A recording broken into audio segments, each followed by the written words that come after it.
अमीरपुर के मोहद्दा क्षेत्र में मिली एक महिला की नंग लाश, जिसकी हत्या किसी और ने नहीं बल्कि उसके प्रेमी ने की थी।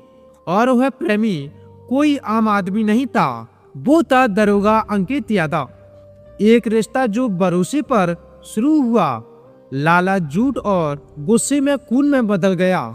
और आज हम खोलने जा रहे हैं किरण देवी की हत्या की वो पूरी कहानी, जो खेत में मिली एक लाश से शुरू होकर बर्दी तक पहुंची।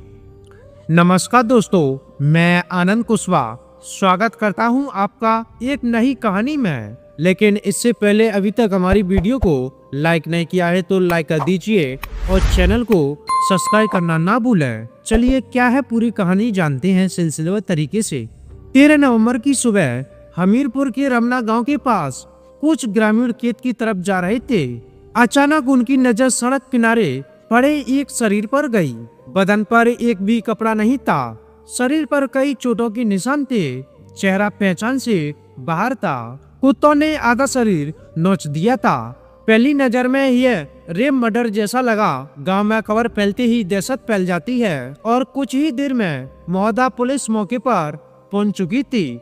पहला सवाल यही था, यह महिला कौन है और कहां की है? इसकी ऐसी हालत किसने की थी?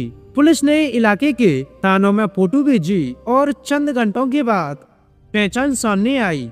यह थी 30 साल की किरण देवी, महुआ गांव की रहने वाली। किरण देवी एक शादीशुदा महिला थी और उसका पति CRPF में तैनात था, लेकिन शादीशुदा जिंदगी बिल्कुल भी खुशहाल नहीं थी।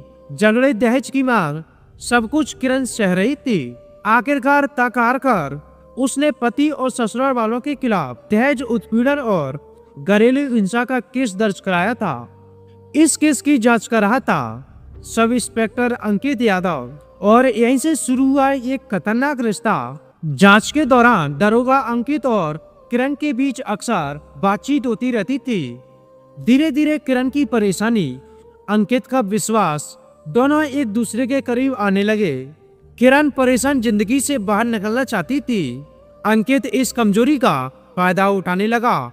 दोनों की मुलाकातें बढ़ी, फिर रिश्ता शारीरिक नजदीकियों तक पहुंच गया। दोनों एक दूसरे से चिपचिपाकर मिलने लगे। किरण को लगा कि अंकित उसका हमदर्द है, लेकिन अंकित के लिए यह सिर्फ एक रिश्ता नहीं था, यह उसकी कमजोरी और गुस्से का खेल था। 12 नवंबर की दोपहर अंकित ने अपने ये परिचित की कॉल ली और किरण को फोन किया, चलो थोड़ा घूमने चलते हैं। किरण उसी भरोसे के साथ आई जिस भरोसे ने उसकी जान ले ली। दोनों अमीरपुर के महुआ की तरफ निकले। रास्ते में बातचीत हुई, लेकिन कुछ ही देर में किसी बात को लेकर बहस शुरू हो गई। बहस इतनी बढ़ गई कि अंकित अपना आपा को बैठा। क्या यह रिश्ता खत्म करने की बात थी? क्या किरण का दबाव था या कोई और डर? यह बात आज तक साफ नहीं हुई, लेकिन इतना पक्का है, अंकित ने उसी पल फैसला कर लिया था कि वो वापस अकेला जाएगा। अंधेरा होते होते दोनों महुद्दा रोड के सुनसान जगह पर थे। अचानक अंकित ने कार रोक दी। किरण कुछ समय पाती इससे पहले अंकित ने कार की डिग्गी खोली और लोहे की रॉड निकाल ली। किरण डर गई। अंकित, यह क्या कर रहे हो? बात करते हैं। लेकिन अंकित ने एक भी बात नहीं मानी। उसका गुस्सा, उसकी जलन और उसके भीतर का डर सब मिलकर एक राक्षस बना चुके थे। अंकित पहला बार सीधे सिर पर, किरण चीख भी नहीं पाई, और दूसरा बार फिर अनगिनत बार कर देता है, जिससे कुछ ही सेकंड में किरण वहीं गिर पड़ी। कुछ ही सेकंड में किरण की सांसें थम चुकी थी। अंकित ने चारों ओर देखा, सन्नाटा था। अब उसकी बारी थी सबूत छिपाने की। अंकित ने किरण के कपड़े उतार दिए। उसने चाहा कि पुलिस इसे रेप के बाद हत्या समझे। शरीर को घसीटकर सड़क किनारे खेत में फेंक दिया। किरण की लाश मिट्टी पर पड़ी थी और उसके हाथों में मिट्टी भरी थी, जैसे आखिरी वक्त में उसने खुद को बचाने की कोशिश की हो। अंकित वापस कार में बैठा और चला गया, जैसे कुछ हुआ ही ना हो। लेकिन सच्चाई ज्यादा देर चुपती नहीं।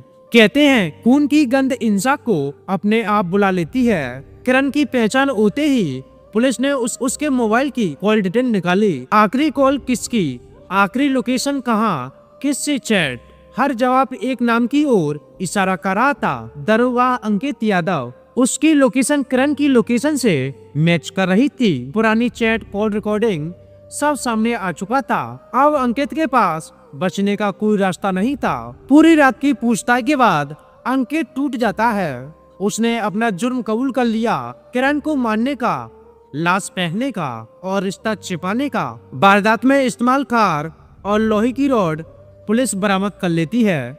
इसके बाद पुलिस अंकित को जेल भेज देती है।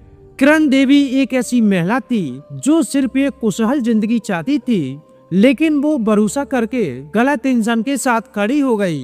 एक गलत फैसला, एक गलत रिश्ता और पूरा जीवन खत्म। यह के समय याद दिलाता है कि किसी की कमजोरी का फायदा उठाकर प्यार नहीं किया जाता।